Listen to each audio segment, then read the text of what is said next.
আজকে তোমাদের সাথে শেয়ার করব বাসায় বানানো চাইনিজ ভেজিটেবল। তো চলো প্রথমেই দেখা যাক কি কি ইনগ্রেডিয়েন্টস গুলো লাগছে। তোমরা চাইলে এখানে যে কোনো ধরনের সবজি ব্যবহার করতে পারো।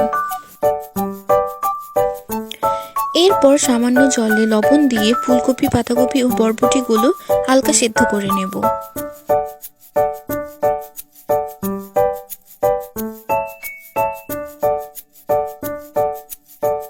আরেকটা কড়াই বসিয়ে দিয়ে দেব সামান্য বাটার। বাটারটা মেল্ট হয়ে আসলে দিয়ে দেব রসুন কুচি ও মরিচ কুচিগুলো। এবার দিয়ে দেব টুকরো করা চিকেনগুলো হালকা ভেজে নিয়ে দিয়ে দেব কিউব করা পেঁয়াজগুলো। তারপর দেব স্বাদমতো লবণ ও টমেটো সস। এবার দিয়ে দেব বেল পেপারস ও ক্যাপসিকাম। এগুলো সামান্য নেড়ে সেদ্ধ হওয়ার জন্য কিছুক্ষণ ঢেকে রাখবো।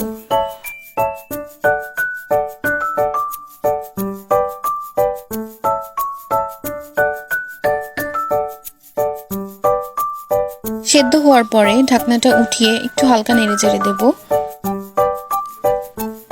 এবার হাফ সেদ্ধ করা ফুলকপি, বরবটি ও পাতাকপিগুলো দিয়ে একসাথে নেড়েচেড়ে নেব। এবার দেব স্বাদমতো লবণ, গোলমরিচের গুঁড়ো ও টেস্টের জন্য সামান্য চিনি। এবার সামান্য জল দিয়ে এটাকে আবারও কিছুক্ষণের জন্য ঢেকে রাখবো।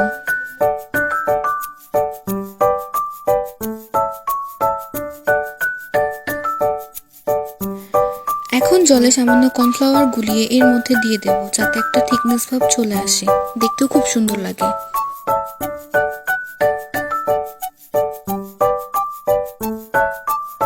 রেডি আমাদের বাসায় বানানো চাইনিজ ভেজিটেবল।